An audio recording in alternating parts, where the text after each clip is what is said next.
जी, तो स्टार्ट कर लेते हैं आज के लेक्चर को। लास्ट लेक्चर में हम लोगों ने जो डिस्कशन की थी वो हम लोगों ने डिस्कस किया था कि एक प्रॉब्लम को हम लोगों ने सॉल्व किया था जो कि आपकी स्क्रीन पे शो हो रहा है। और आज के लेक्चर में हम लोग जो डिस्कस करेंगे वो मार्जिनल प्रोबेबिलिटी, कंडीशनल प्रोबेबिलिटी और इससे के साथ जो रिलेटेड कॉन्सेप्ट्स हैं उनको आज के लेक्चर में डिस्कस करेंगे। सबसे पहले पहली डेफिनेशन से स्टार्ट कर लेते हैं। डेफिनेशन है हम लोगों के पास एक definition, event that can not occur together are said to be mutually exclusive.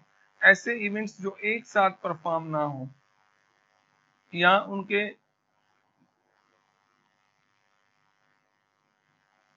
में कोई इंटरसेक्शन एलिमेंट ना हो, तो इस तरह के इवेंट्स को आप म्यूचुअली एक्सक्लूसिव कहते हैं। यानी कि दो इवेंट्स अलग अलग परफॉर्म हो रहे हैं, एक की प्रॉपर्टी दूसरे की प्रॉपर्टी को इन्फ्लुएंस नहीं कर रही, उनके दरमियान में कोई भी इंटरसेक्शन एलिमेंट जो है वो नहीं होगा। फॉर एग्जाम्पल, अगर आप एग्जाम्पल देखें तो consider the following event for the roll of die. अगर आप एक रोल डाई को रोल करें तो जो इवन नंबर आप ऑब्जर्व करेंगे वो 2, 4, 6 है, और जो ऑड नंबर की प्रॉपर्टी होगी वो 1, 3, 5 है। तो देखें, ऑड की प्रॉपर्टी और इवन की प्रॉपर्टी दोनों की अलग अलग इवेंट्स होंगे, दोनों में कोई भी इंटरसेक्शन एलिमेंट नहीं होगा। इसलिए जो आपके ए और बी है वो म्यूचुअली एक्सक्लूसिव होंगे। म्यूचुअली एक्सक्लूसिव का मतलब है कि दोनों इवेंट्स के दरमियान कोई भी इंटरसेक्शन पॉइंट ना हो। लेकिन अगर आप ए और सी को जरा गौर से देखें तो ए और सी के दरमियान इंटरसेक्शन में आपके पास 2 और 4 दो एलिमेंट जो है वो आपके पास इंटरसेक्शन में आ जाएंगे। तो इस तरह के इवेंट्स जो हैं वो आप लोग जो है उनको म्यूचुअली एक्सक्लूसिव इवेंट्स कहते हैं। 05 बेटा अपना माइक म्यूट कर लें, आपके बैकग्राउंड नॉइज यहाँ पे शो हो रही है, अपना माइक म्यूट कर लें। 05 म्यूट योर माइक। तो ये है आपके एक्सक्लूसिव इवेंट्स, यानी कि जिनके दरमियान कोई भी इंटरसेक्शन एलिमेंट ना हो। फॉर एग्जांपल, आपके सामने वेन डायग्राम शो हो रहा है। अगर आप वेन डायग्राम में देखें तो जो ए और सी है वो दोनों आपस में म्यूचुअली एक्सक्लूसिव इवेंट्स हैं, क्योंकि ए और सी में दोनों में इंटरसेक्शन एलिमेंट कोई नहीं है। सॉरी, ए और बी म्यूचुअली एक्सक्लूसिव है, और ए और सी जो है वो नॉन म्यूचुअली एक्सक्लूसिव, या हम इनको इंक्लूसिव इवेंट्स भी कहते हैं, क्योंकि इनके दरमियान 2 और 4 जो है वो कॉमन एलिमेंट्स हैं। एक और एग्जांपल देख लेते हैं। Consider the following two events for randomly selected adults. y is the adult has shopped on the internet at least once, and n is the adult that has never shopped on the internet. हमारे पास दो set हैं, एक set y है जिसमें ऐसे लोग हैं, ऐसे एडल्ट्स हैं जिन्होंने कभी जिंदगी में इंटरनेट पे शॉपिंग की होगी, और n में हमारे पास इस तरह के एडल्ट्स हैं जिन्होंने कभी भी इंटरनेट पे शॉपिंग नहीं की। तो क्या ये दोनों म्यूचुअली एक्सक्लूसिव हैं? तो yes, they are mutually exclusive, क्योंकि इंटरनेट पे शॉपिंग करने वाले और ना करने वालों के इंटरसेक्शन में कोई भी एलिमेंट नहीं होगा, दोनों अलग अलग हैं, तो इसलिए ये दोनों म्यूचुअली एक्सक्लूसिव हैं। तो ये इनका वेन डायग्राम आपकी स्क्रीन पे शो हो रहा है। अगर आप इसको देखें तो दोनों में कोई भी इंटरसेक्शन एलिमेंट नहीं है। उसके बाद मार्जिनल प्रोबेबिलिटी आपकी आ जाती है, या कंडीशनल प्रोबेबिलिटी भी इसको हम कहते हैं, एंड रिलेटेड प्रोबेबिलिटी कॉन्सेप्ट्स। तो एक डेफिनेशन आपको मिल जाती है, two events are said to be independent if the occurrence of one does not change the probability of the occurrence of the other। यानी कि अगर दो इवेंट्स की आप प्रोबेबिलिटी फाइंड करें, एक इवेंट की प्रोबेबिलिटी दूसरे इवेंट की प्रोबेबिलिटी को बिल्कुल भी इन्फ्लुएंस ना करे, यानी कि दोनों इवेंट्स की प्रोबेबिलिटी एक दूसरे के साथ अफेक्ट नहीं हो रही अगर, तो इस तरह के जो इवेंट्स हैं वो आपके इंडिपेंडेंट इवेंट्स होते हैं।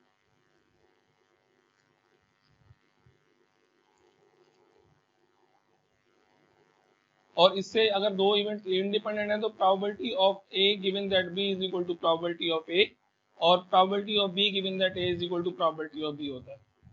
तो इसका मतलब ये हुआ कि ये जो कंडीशनल प्रोबेबिलिटी है, अगर ए और बी आपस में इंडिपेंडेंट है तो probability of A given that B is obviously equal to probability of A. Refer कर रहे हैं the information to 100 employees in a given table. Example table number 4.4 में जो हम लोगों ने टेबल डिस्कस किया था, जिसमें हम लोगों ने दो लोग सिलेक्ट किए थे कि फीमेल हो और फेवर में हो। ये एग्जांपल हम लोग कर चुके हैं शुरू में। अब हम देखना चाह रहे हैं कि फीमेल हो और इंडिपेंडेंट हो, क्या ये इंडिपेंडेंट इवेंट होंगे या नहीं होंगे। तो चेक करते हैं इन दोनों की प्रोबेबिलिटी। अगर probability of A given that probability of female given that favour बराबर आ गई प्रोबेबिलिटी ऑफ फीमेल के, तो इसका मतलब है ये दोनों इवेंट इंडिपेंडेंट होंगे। तो लेट्स चेक। पहले कर लेते हैं probability of F, probability of female given that ए।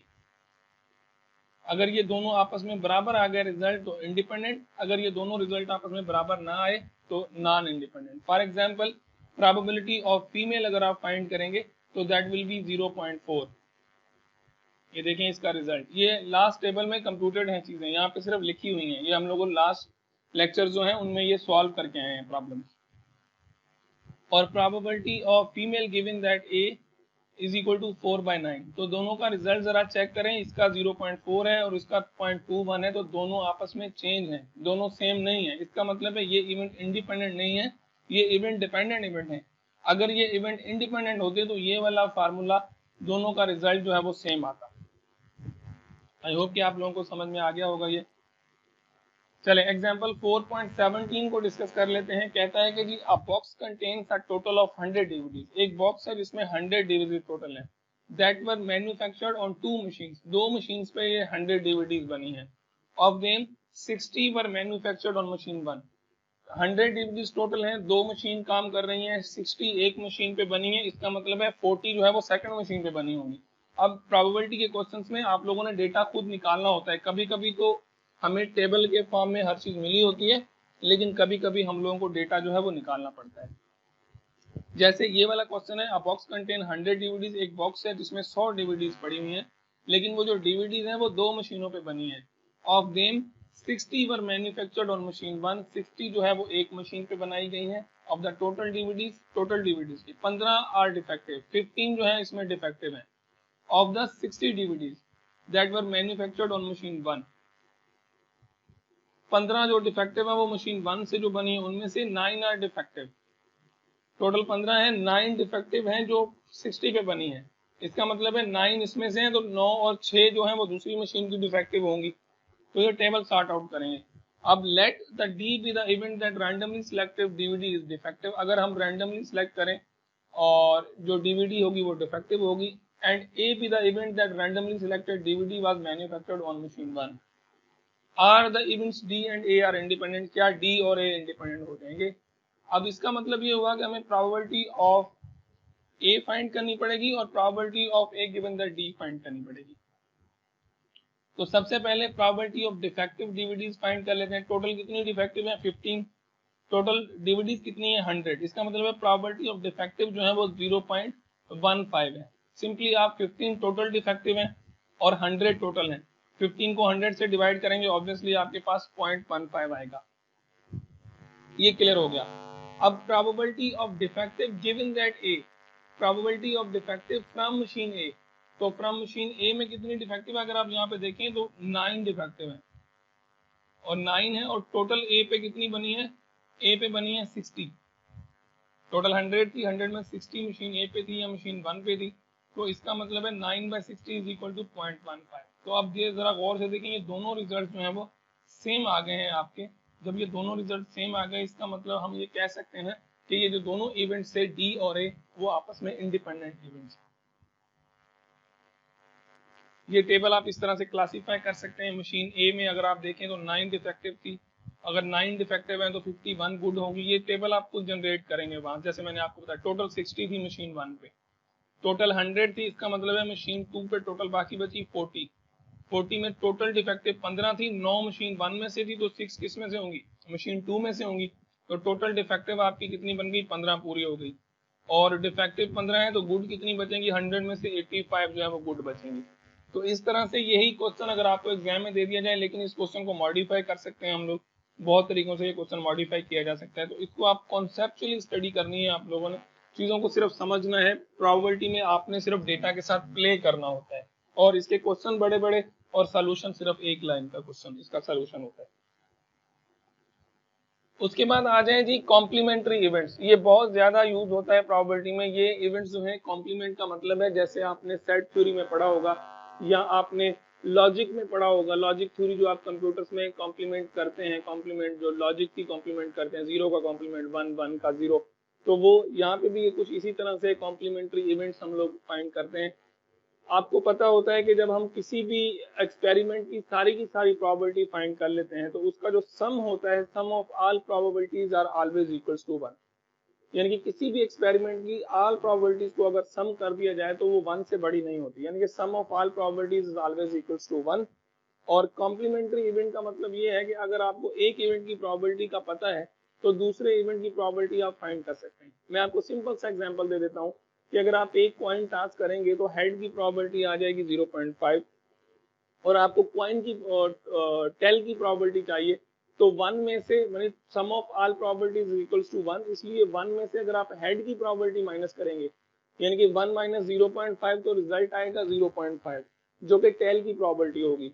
तो ये हम इसको कहते हैं कॉम्प्लीमेंट्री इवेंट, यानी कि 1 में से आप प्रोबेबिलिटी को माइनस कर दें, या अगर आपकी हेड की प्रोबेबिलिटी 1 है तो टेल की क्या होगी 0.5, 1 में से माइनस करेंगे, अल्टरनेटिवली आपको प्रोबेबिलिटीज जो है वो मिलती जाएंगी।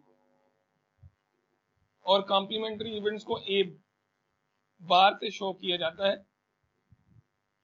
यानी कि it's a notation A for A complement, यानी कि हमें पता है कि प्रोबेबिलिटी ऑफ ए, अगर दो इवेंट्स हैं फॉर एग्जांपल किसी भी एक्सपेरिमेंट में, probability of A plus probability of B, अगर आप दोनों प्रोबेबिलिटीज को ऐड करेंगे plus probability of be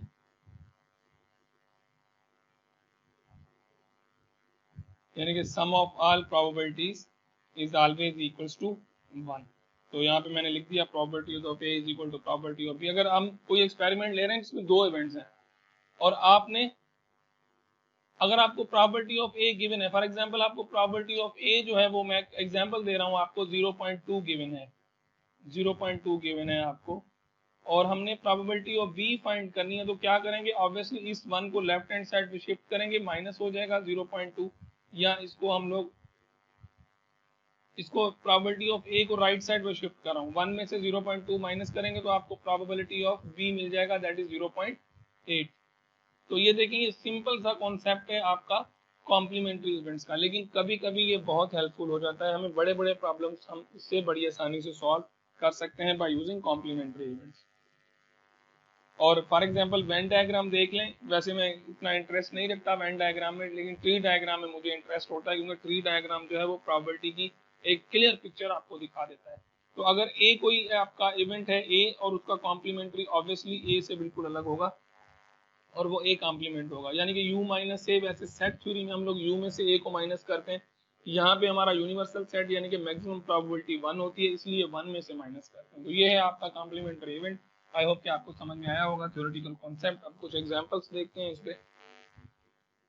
like एक एग्जांपल है हमारे पास,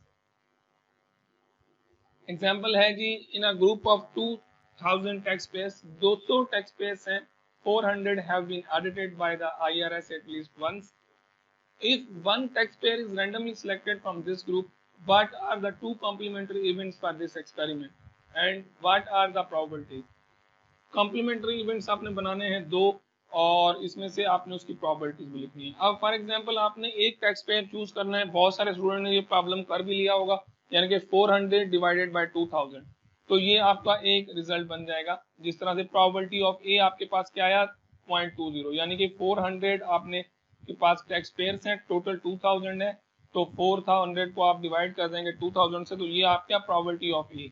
अब ए कॉम्प्लीमेंट्री ऑब्वियसली टोटल कितने हैं 2000 है, अगर 400 टैक्स पेयर हैं तो 1600 कितने होंगे नॉन टैक्स पेयर्स होंगे, तो ऑब्वियसली 1600 को 200 से 2000 से डिवाइड करेंगे तो 0.2 एक तरीका तो ये है आपका कॉम्प्लीमेंट्री इवेंट फाइंड करने का।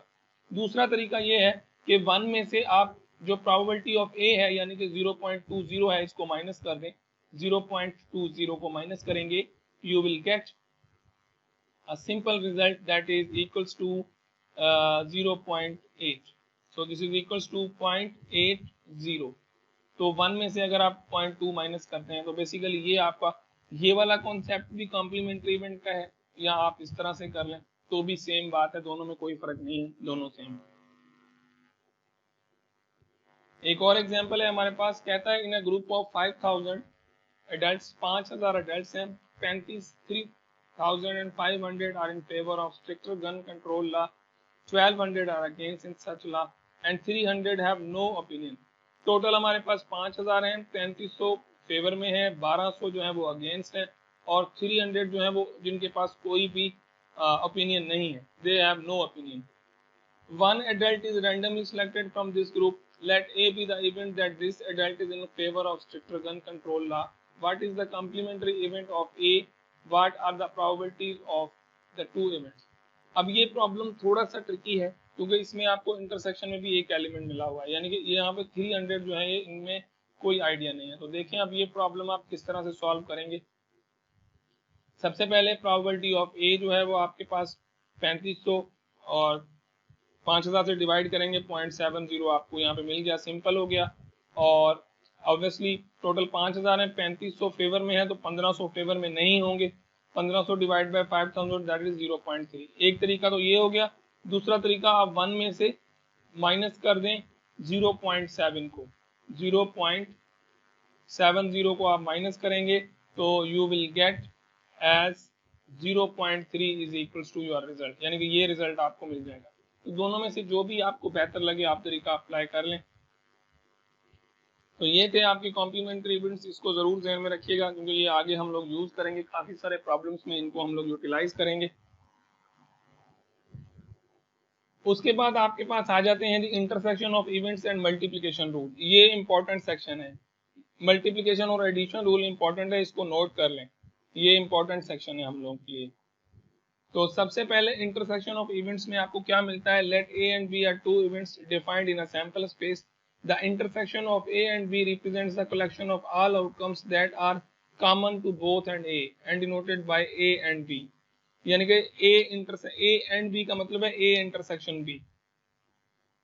और ये ऐसे इवेंट्स होते हैं जो दोनों दो एक्सपेरिमेंट अगर आप, यानी कि अगर एक एक्सपेरिमेंट के दो इवेंट्स आप लेते हैं तो दोनों इवेंट्स में कॉमन एलिमेंट्स हो, यानी कि दोनों में कुछ ना कुछ कॉमन हो, एक की प्रॉपर्टी दूसरे की प्रॉपर्टी को इन्फ्लुएंस करे, तो वो आपके इंटरसेक्शन इवेंट्स होते हैं।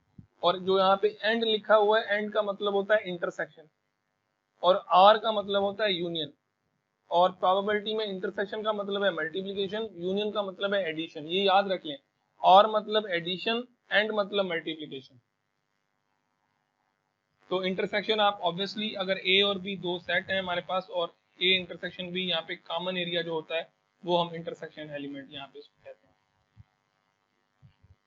अब डेफिनेशन है हमारे पास मल्टीप्लिकेशन रूल की, the probability of the intersection of two events is called their joint probability and written as probability of A and B, या इसको आप ऐसे भी लिख सकते हैं probability of A intersection B।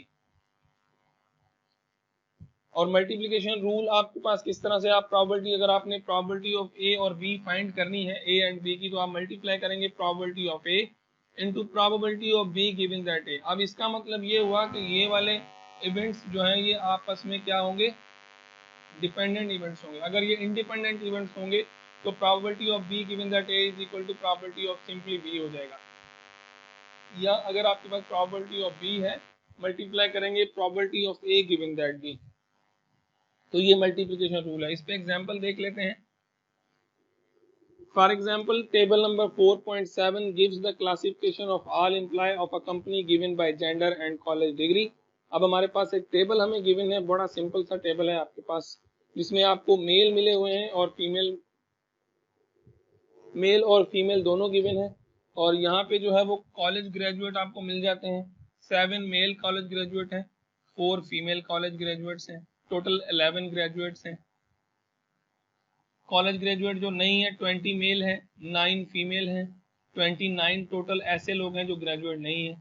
Total जो मेल हैं वो 27 है, टोटल फीमेल जो है वो 13 है और टोटल जो लोग हैं वो 40 हैं। अब इफ आपको ये था, आपको टेबल गिवन है। अब इसमें से क्वेश्चन क्या है वो देखें। If one of these employee selected at random for the membership on the employee management committee, what is the probability that this employee is female and college graduate. क्या probability होगी, वो फीमेल होगी और college graduate होगी। इसका मतलब है हमें यहाँ पे दो प्रोबेबिलिटीज चाहिए, एक तो फीमेल की और उसके बाद कॉलेज ग्रेजुएट की। लेकिन यहाँ पे कॉलेज ग्रेजुएट पे ये नहीं कहा कि फीमेल कॉलेज ग्रेजुएट हो। तो सबसे पहले फीमेल की प्रोबेबिलिटी अगर हम फाइंड करेंगे तो ऑब्वियसली आपके पास जो फीमेल है वो टोटल कितनी है, 13 है। और फीमेल है कितनी, 4/13, यानी कि फीमेल की प्रोबेबिलिटी अगर आपने फाइंड करनी है 4/13 मेरे ख्याल में होनी चाहिए, क्योंकि यहाँ पे टोटल फीमेल कितनी है, 13 है। और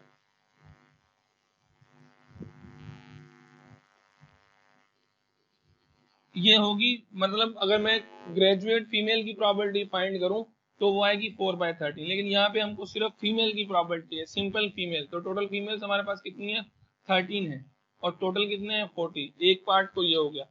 सेकंड पार्ट में और कॉलेज ग्रेजुएट, अब कॉलेज ग्रेजुएट की प्रॉपर्टी कैसे निकालेंगे, ऑब्वियसली हमारे पास ये वाले कॉलेज ग्रेजुएट्स हैं, इसमें मेल भी हैं और फीमेल भी हैं और टोटल है। अब देखें किस तरह से सॉल्व होगा।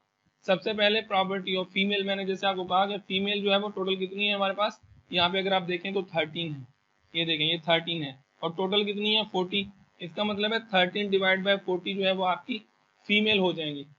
अब सेकंड था ग्रेजुएट हो और फीमेल हो, ठीक है जी। अब ग्रेजुएट हो, ग्रेजुएट कितनी है फीमेल्स 4 है, और फीमेल हो, फीमेल टोटल कितनी है हमारे पास 13।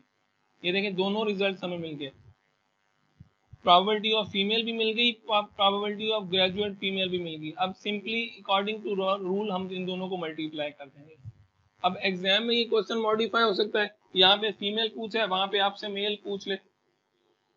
आप इसको सिर्फ अगर आपने सही से इसको स्टडी करेंगे, क्लियर आपको कॉन्सेप्ट इसका है, तो आप इस क्वेश्चन को बहुत तरीकों से मॉडिफाई कर सकते हैं। अगर आप खुद भी बैठ के इसको सोचें टेबल को, तो आप खुद भी इनमें बहुत सारी मॉडिफिकेशन जो है वो कर सकते हैं बाय योर ओन।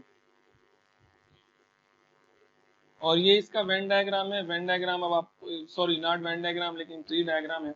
अब ऑब्वियसली दो है, मेल की प्रॉपर्टी जो है वो 13/14 है, फीमेल की मेल की प्रॉपर्टी होगी 27/40। और फिर जो मेल ग्रेजुएट है, इसमें आपको बहुत से क्वेश्चन मिल सकते हैं, यानी कि इसी में से मैंने यहाँ पे इस क्वेश्चन का आंसर, यहाँ पे शायद मैं जब इसको मॉडिफाई करूँ तो वो वाला ये वाला आंसर हो। तो ये क्वेश्चन बहुत से तरीकों से मॉडिफिकेशन जो है वो इसमें पॉसिबल है, तो आप इसमें मॉडिफिकेशन कर सकते हैं। थोड़ा सा ट्रिकी है प्रॉपर्टी, लेकिन मुश्किल नहीं है, आसान है, लेकिन थोड़ी सी प्रैक्टिस है। तो ये जो आप सेक्शन के साथ साथ जो चीज़ें हैं वो पढ़ते जाएं। मैं बार बार आप लोगों को कहता रहता हूँ कि आप नोट करें चीज़ों को, क्वेश्चन पूछें, लेकिन आप पता नहीं क्यों नहीं पूछते, या तो आप लेक्चर्स देख नहीं रहे या फिर आप लोगों का इंटरेस्ट कम है। मिड में आप लोगों ने देख लिया, जो वाइवाज में आप लोगों ने जो वाइवाज आप लोगों ने दिया है, आप लोगों को अंदाज़ा हो गया होगा कि आप लोगों ने किस तरह का वाइवाज दिया है। चलें खैर वो बातें अलग हैं। यहाँ पे एक और एग्जांपल हमें मिल जाता है, इसको डिस्कस कर लेते हैं। अ box contains 20 DVD, 4 of which are defective. If 2 DVDs are selected at random without replacement from this box, what is the probability that both are defective? अब मजेदार क्वेश्चन है यहाँ पे। अब सैम्पलिंग एक होती है विथ रिप्लेसमेंट और एक होती है विदाउट रिप्लेसमेंट। ये क्वेश्चन देखने में बहुत आसान है, लेकिन मोस्ट ऑफ द टाइम जो है वो आप गलती करेंगे। अगर मैं आपको ये क्वेश्चन दूं कि चलें आप मुझे ये क्वेश्चन करके दें, तो जल्दी से क्या आप लोगों में से कोई है जो ये क्वेश्चन करके आंसर भेज दे। 20 DVDs हैं, 4 डिफेक्टिव हैं, 2 DVD सेलेक्ट करनी है लेकिन विदाउट रिप्लेसमेंट। इसका मतलब है जो पहले DVD निकलेगी वो वापस नहीं रखेंगे। तो जब हम पहली DVD निकालेंगे, तो जब हम पहली DVD जो निकालेंगे वो हम वापस यहाँ पे नहीं रखेंगे।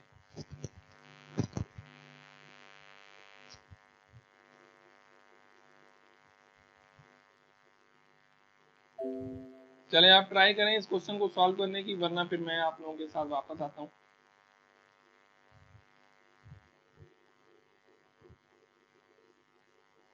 आई होप कि आप लोगों ने ट्राई किया होगा और शायद कर भी लिया हो किसी ने ये क्वेश्चन।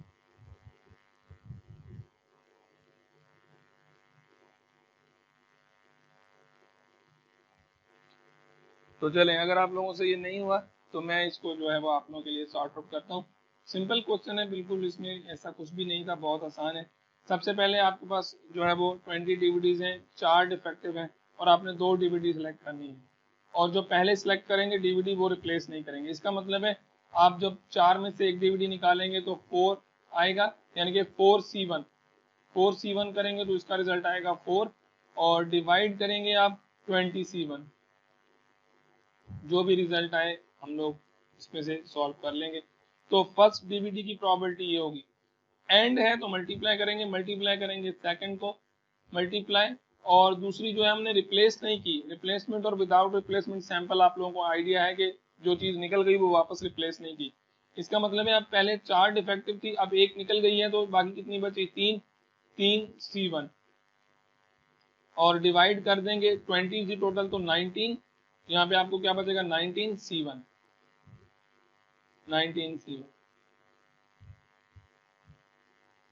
तो ये आपका जो है सिंप्लीफाई होगा, दोनों को मल्टीप्लाई कर देंगे, आपको जो है वो रिजल्ट्स मिल जाएंगे। इसका सोल्यूशन भी आपको मिल जाता है। प्रोबेबिलिटी ऑफ D1 4/20 और प्रोबेबिलिटी ऑफ D2 जो है सेकंड जो होगी वो 3/19, दोनों को मल्टीप्लाई करेंगे, सिंप्लीफाई करेंगे, you will get this as result. तो आई होप कि आप लोगों को ये भी प्रॉब्लम जो है वो समझ में आया होगा।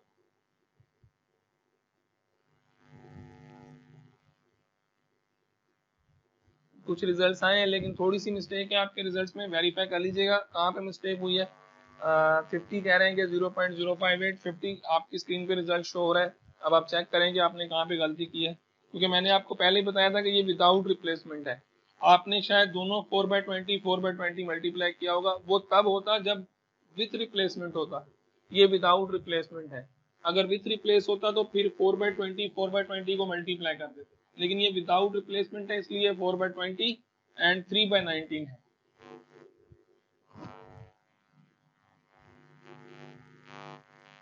चलें जी, अब हमारे पास एक और रूल आ जाता है, intersection of the events and the multiplication rule.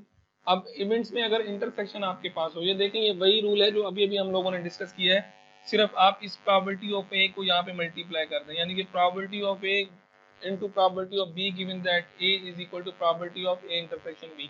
आप इस रूल को ऐसे भी लिख सकते हैं, मॉडिफाई। अगर आपने probability of B given that A find करनी है, यानी कंडीशनल प्रोबेबिलिटी आपने फाइंड करनी है, तो आप क्या करेंगे, probability of A and B को डिवाइड कर देंगे प्रोबेबिलिटी ऑफ ए से। ये सिंपल रूल है जो अभी अभी हमने यहाँ पे डिस्कस किया है। यहाँ पे सिर्फ हमने क्या किया है, probability of A given that B को डिवाइड कर दिया है।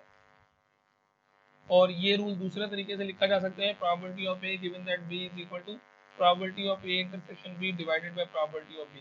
बेसिकली ये इस तरह से रूल है जो अभी अभी हम लोगों ने डिस्कस किया है, probability of B into probability of A given that B into probability of A given that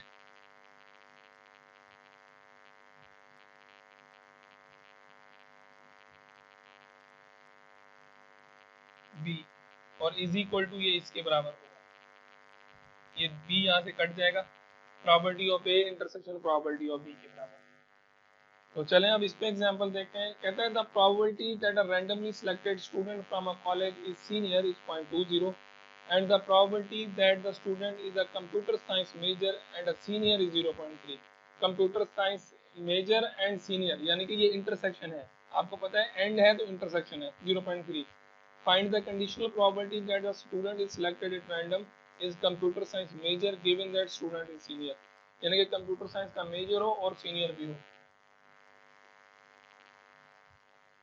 तो अब इसको सॉल्व कर लें, कैसे होगा ये, इसमें डेटा सारा मिला हुआ है आप लोगों को। तो सबसे पहले प्रोबेबिलिटी ऑफ ए जो है वो आपको गिवन है 0.20, probability of A and B आपको गिवन है 0.30, और हमने कंडीशनल प्रोबेबिलिटी फाइंड करनी है, probability of B given that A, यानी कि जो बी है वो क्या है, student selected is a computer science major and A is a selected senior. तो probability of A intersection B आपको गिवन है 0.3, प्रोबेबिलिटी ऑफ ए आपको गिवन है 0.2, डिवाइड कर दें और सिंप्लीफाई करेंगे तो आपको इस रिजल्ट जो है वो मिल जाएंगे।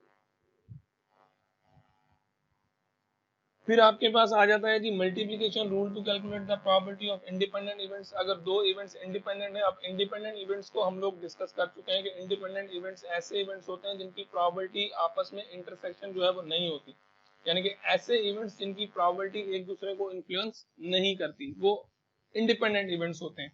यानी कि एक की प्रोबेबिलिटी दूसरे की प्रोबेबिलिटी से कोई लेना देना नहीं, दोनों की अलग अलग प्रोबेबिलिटी हो। For example, an office building has two fire detectors. The probability is 0.2 that any fire detector of this type will fail to go off during a fire.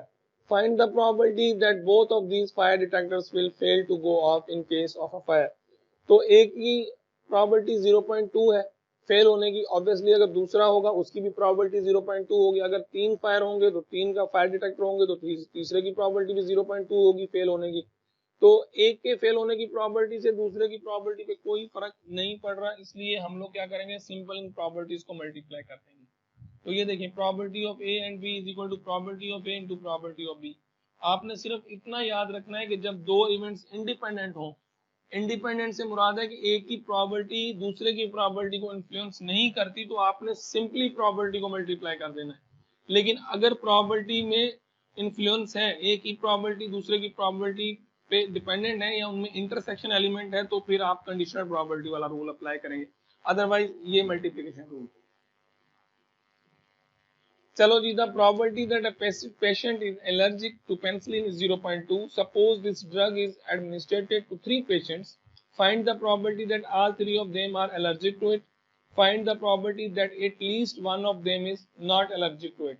तो यहाँ पे देखें, आपने एक प्रॉपर्टी मिली हुई है, आप तीनों को क्या कर देंगे, आप सिंपली मल्टीप्लाई कर देंगे तो एलर्जी की प्रॉपर्टी मिल जाएगी। अब इस क्वेश्चन में मजेदार बात यह है कि हम कॉम्प्लीमेंट्री इवेंट का यूज करेंगे, क्योंकि यहाँ पे जो क्वेश्चन मिला है कहता है कि find the property that at least one of them is not allergic.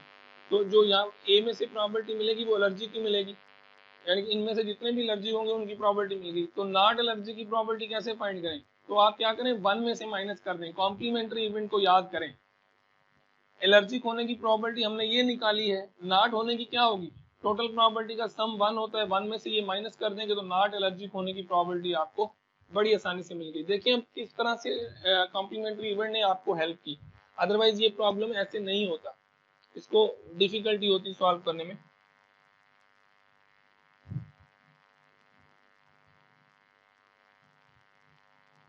तो अब आप, आई होप कि आप लोगों को जो है ये इसका कॉन्सेप्ट भी क्लियर हो गया होगा। ये इसका वेन डायग्राम है, ये वेन डायग्राम इसका जरूर देखिए, क्योंकि मैं एग्जाम में वेन डायग्राम जरूर देता हूँ, तो इनके वेन डायग्राम्स को देखिएगा। अगर फिर भी कोई चीज़ आपको कंफ्यूजिंग हो तो ऑब्वियसली आप इसको डिस्कस करने का फायदा नहीं है। जब आप खुद स्टडी करेंगे, जो भी आपको डिस्कशन होते हैं, मैं कहता हूँ कि आप पढ़ें, पेज पे क्वेश्चन नोट कर लिया करें, स्लाइड नंबर या सेक्शन नोट कर लें, लेक्चर से पहले या लास्ट में आप डिस्कस कर सकते हैं कि सर फलां सेक्शन में ये वाली चीज़ जो है ये कहाँ से आई, क्यों आई। Don't worry, you are guys are free to ask question पूछा करें अगर आपके जहन में, और क्वेश्चन आप तब पूछेंगे, एबिलिटी आप में तब आएगी जब आप स्टडी करेंगे। तो time is too short now, अभी से स्टडी स्टार्ट कर दें, अच्छे से पढ़ें, जो भी सवाल है I am there for you, कोई मसला नहीं है, आप बेशक सवाल पूछा करें। फिर आ जाए जी multiplication rule of independent events. अगर दो इवेंट्स आपके इंडिपेंडेंट होंगे तो मल्टीप्लिकेशन रूल ऑब्वियसली, अगर इंडिपेंडेंट इवेंट है तो उनकी इंटरसेक्शन जो क्या होती है वो जीरो होगी। Property of A and B obviously zero होने वाला है, तो इसका मतलब है property of A and B is equal to property of A into property of B. अगर इंडिपेंडेंट इवेंट्स को देखा जाए, consider the following two events for an application filled by person to obtain a car loan.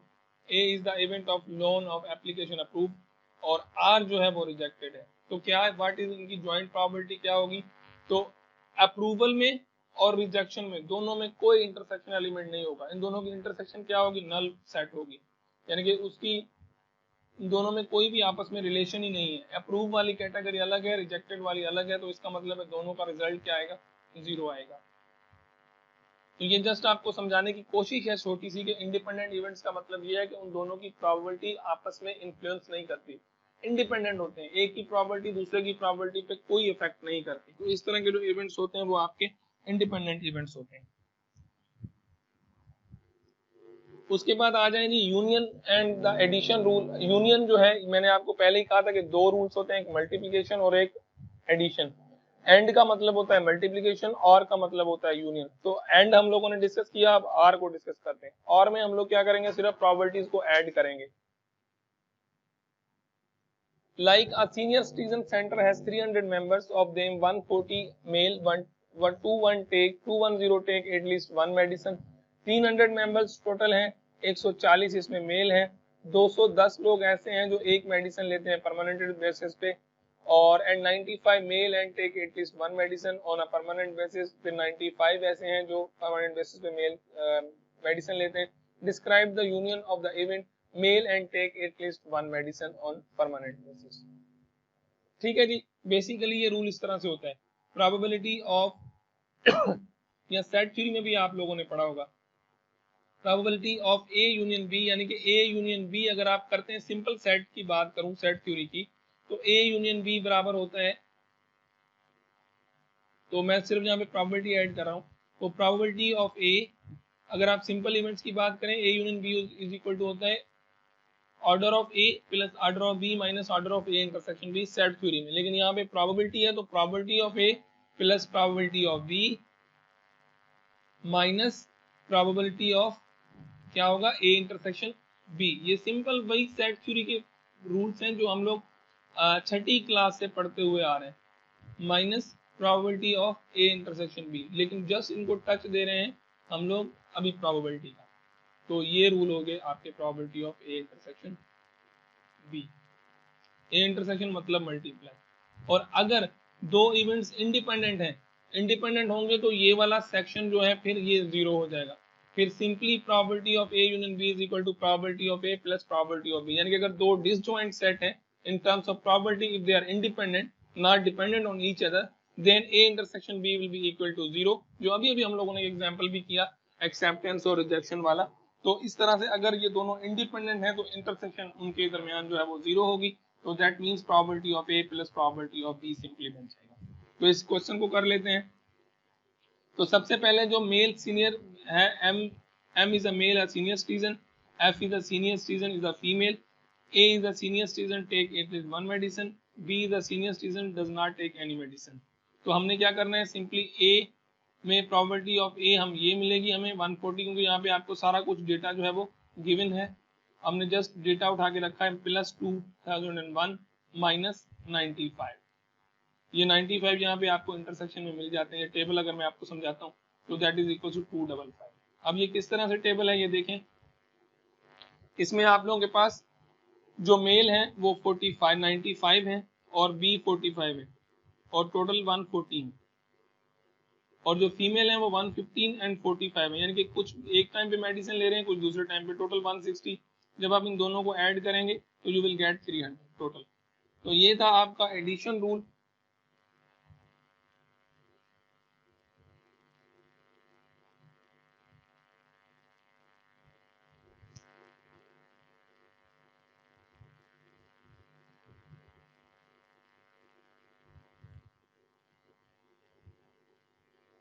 Addition rule आप apply करें, probability of A और B is equal to probability of A plus probability of B minus probability of A intersection B. अगर ये rule आप apply करेंगे जो मैंने अभी भी आप लोगों के साथ डिस्कस किया,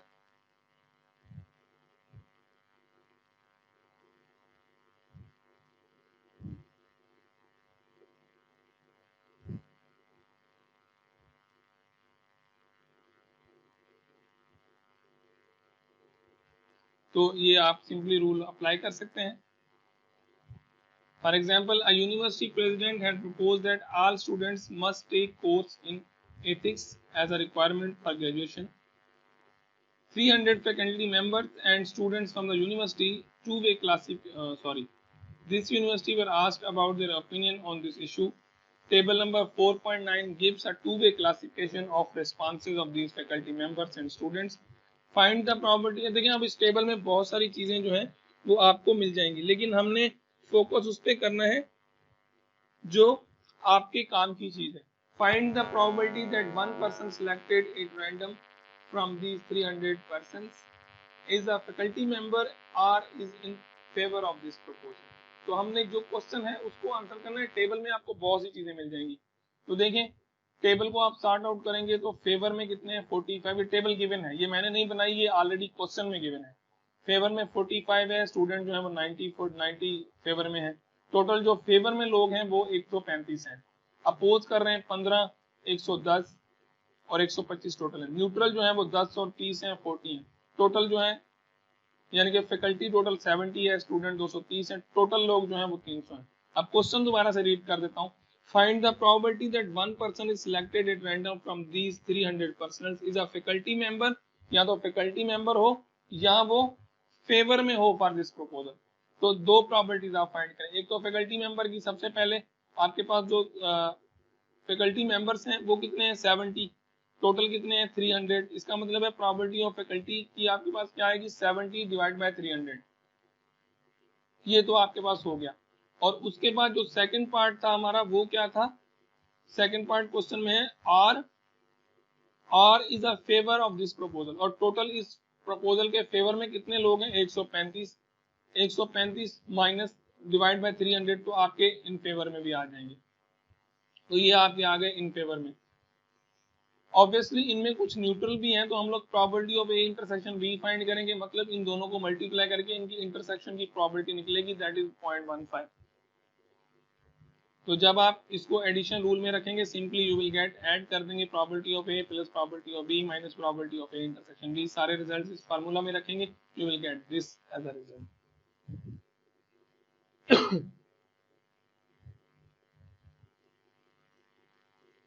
अब ये एक और एग्जांपल है, इस पे अब आप ये खुद देखिएगा, ये एग्जांपल सॉल्व जरूर कीजिएगा, ये सेम बिल्कुल सेम प्रोसीजर पे है। चलें आखिरी एग्जांपल है, इसके बाद हम वाइंड अप कर रहे हैं। Consider the experiment of rolling a dice twice, find the probability that the sum of the numbers of 10 और 2 रोल्स इज 5। अब हम एक डाई को 2 दफा रोल कर रहे हैं, यानी कि डाई जो है वो हम 2 दफा रोल कर रहे हैं और हमें प्रोबेबिलिटी फाइंड करनी है कि जो सम आए, उन दोनों 2 रोल कर रहे हैं ना, उन पे जो सम आए वो 5 आए, 7 आए या 10 आए, और है इसका मतलब इन तीनों की प्रोबेबिलिटी फाइंड करके ऐड करेंगे। तो जब भी आप एक डाई को रोल करेंगे, एक डाई रोल करते हैं तो आपको क्या मिलता है, 1 2 3 4 5। अगर 2 रोल डाई करेंगे तो आपको कितने मिलेंगे, एक डाई का आउटपुट है 6 और कितने और डाई कर रहे हैं 2, 6 power 2 that is equal to 36। इसका मतलब है आउटपुट आएंगे कितने, 36। वो जो आउटपुट होंगे वो ये होंगे, मतलब फर्स्ट डाइस पे 1 आ सकता है, सेकंड पे 1, फर्स्ट पे 1, दूसरे पे 2, फर्स्ट पे 1, दूसरे पे 3, इस तरह से ये डाइस जो है वो आएंगे, टोटल 36। अब हमने प्रोबेबिलिटी ऑफ फाइंड करनी है सम ऑफ 5, 7 एंड 10। तो जो 5 की प्रोबेबिलिटीज आ रही हैं, ये जो इवेंट्स यहाँ पे मार्क हैं, ये इनका सम 5 आ रहा है। 4 + 1 = 5, 3 + 2 = 5, 2 + 3 = 5, 1 + 4 = 5। टोटल काउंट कर लें कितने, 1 2 3 4, और टोटल सैंपल स्पेस में कितने एलिमेंट हैं, 36, यानी कि 4/36 एक की प्रोबेबिलिटी होगी। और है बीच में तो प्लस कर देंगे, प्लस कर दें। 7 की प्रोबेबिलिटी, इसको कैलकुलेट कर लें, 7 ये बन रहा है 7 7 7 सारे 7, 1 2 3 4 5 6, तो 6/34 ये भी हो गया। उसके बाद जो है आपके पास आखिरी इवेंट है 10, 1 2 3, तो 3/30, नॉट 34 नहीं है, थोड़ी 36 होगा, प्लस 3/36। तो जब आप 3/36 करेंगे और सिंपली आप इसके रिजल्ट्स बनाएंगे, तो आपको जो रिजल्ट्स मिलेंगे वो ये आपके सामने स्क्रीन पे शो हो रहे हैं। तीनों की प्रॉपर्टी ऐड कर दी है, वो इसलिए क्योंकि हम लोग यहाँ पे आर को यूज कर रहे हैं।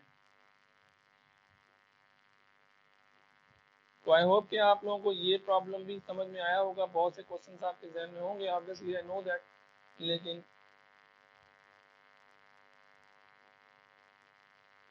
जो भी सवाल है, मसला नहीं है, हम फिर दोबारा से जो है वो डिस्कस कर सकते हैं, इसको मसला नहीं है।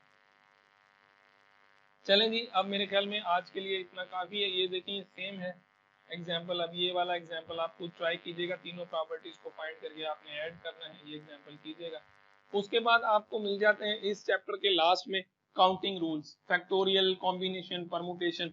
यानी कि अगर आपको परमुटेशन कॉम्बिनेशन जो हमने इस चैप्टर में यूज किए हैं वो सॉल्व करना या अप्लाई करना समझ में नहीं आ रहा, तो इसके सेक्शन में पूरा सेक्शन लास्ट में रखा हुआ है। आप लोग इनको समझने के लिए, ये एग्जाम का पार्ट नहीं है, ये सिर्फ आपके समझने के लिए है। 4.32 से आगे तक जो भी है वो आपके एग्जाम का पार्ट नहीं है, लेकिन अगर आप समझना चाह रहे हैं चीज़ों को कि ये किस तरह से अप्लाई हो रही है, यहाँ पे बहुत सी थ्योरेटिकल कॉन्सेप्ट, फार्मूलाज, इनके सारे कुछ एग्जाम्पल्स के किस तरह से ये चीज़ें वर्कआउट कर रही हैं। जो आपको कॉम्बिनेशन में प्रॉब्लम है, कॉम्बिनेशन यहाँ पे आपको मिल जाएगा, ये देखिए उसका फार्मूला मिल जाएगा, उसको किस तरह से अप्लाई करते हैं वो मिल जाएंगे। परमुटेशन किस तरह से करते हैं वो कैसे अप्लाई करते हैं। तो ये कुछ एग्जांपल्स हैं, इनको देख लीजिएगा फॉर योर ओन से कि आपको चीज़ों की नोटेशंस या अप्लाई करना समझ में आ जाए। सो आज के लिए मेरे ख्याल में इतना काफ़ी है। अब इंशाल्लाह नेक्स्ट लेक्चर में मुलाकात होती है। अगर क्वेश्चंस हैं तो जल्दी से आ जाएं क्वेश्चंस की तरफ। Thank you very much. Allah हाफिज़।